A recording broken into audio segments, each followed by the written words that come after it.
What do mutual caring relationships require?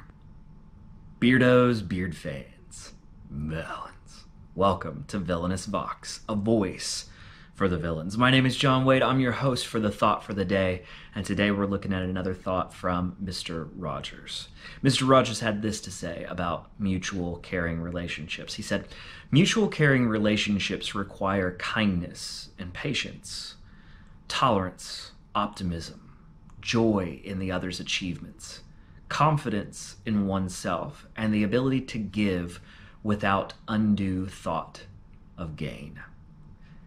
Ooh, this one's a hard one. This one is a struggle because these are not things that come easily and they're not things that come naturally. They are things that we have to work on and pursue. So let's break it down. He said kindness, number one. Kindness isn't a difficult thing for us many times. We can be kind with very little effort. Patience is a rough one. Patience is not something I have a whole lot of. I try, but it's a struggle for me. I don't know about for you, but patience is a struggle for me. There are some things that just grind my gears and things that tick me off, things that get on my nerves. But patience is essential to a relationship of any kind. Family, friends, romance. It takes a lot of patience in being alongside another person. There are things that we wish they knew inherently without us having to tell them. There are things that we think they ought to intuitively know. Be patient with one another because we don't intuitively know it. We don't just know without being told. Tolerance. This is a rare quality in people. We don't have much tolerance in the world. And by tolerance, I'm not talking about caving into another person's bad behavior. I'm not talking about believing that everything another person does is okay or right. I'm not talking about believing what another person believes. I'm talking about tolerance, about caring for that person in spite of differences, about allowing that person to believe as they wish to believe, to live as they wish to believe, to live, to work as they wish to work, to speak as they wish to speak without being harassed. Now, certainly there are standards of behavior which extend to all people. This is why we have laws. This is why we have systems of government. There are standards of behavior that are required for a society to function.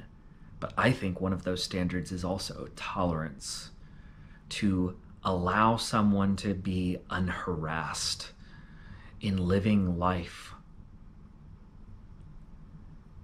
We tend to harass people who are different than us, to try to win them over to our side, but not in the way that actually wins people. We argue, we belittle, we speak against, rather than speaking to, rather than loving, rather than listening. We harass and harangue, and that's not a loving, kind thing that produces a mutual caring relationship. You need tolerance for that. Mr. Rogers also said optimism is required for mutual caring relationships. Optimism, boy, is that a hard one this year. 2020 is not the year of optimism. It has been one thing after another. From month to month, we have wondered what is the next thing to happen.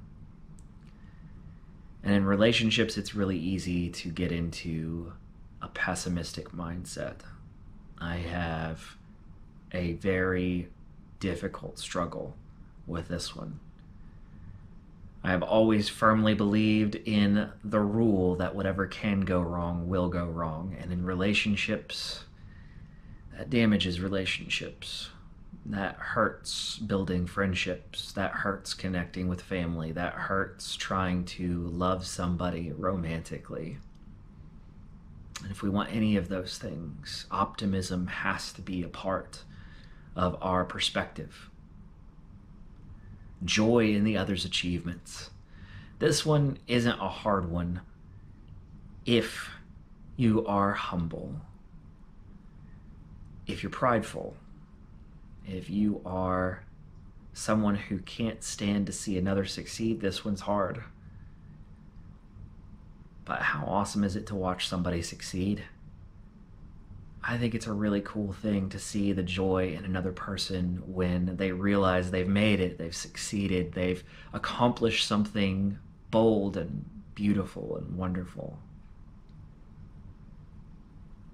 Mr. Rogers also said confidence in oneself is essential to a mutual caring relationship.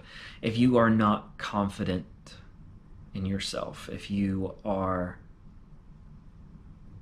scared, if you are frightened, if you do not believe in yourself, how will you believe in another? If you don't trust yourself, how will you trust another? If you don't love yourself, how will you love another? These things have a lot to do with our confidence. And confidence is not arrogance.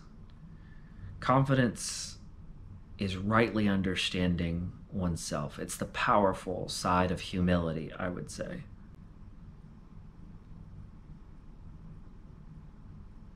Mr. Rogers also said, and the last thing I think is a difficult one, he said that mutual caring relationships require you to think of the other without undue thought of gain. We tend to think of relationships as exchange a lot of time. If I give you this, then I expect this in return. And while that happens a lot in relationships, while you do give and take, while you do give and receive,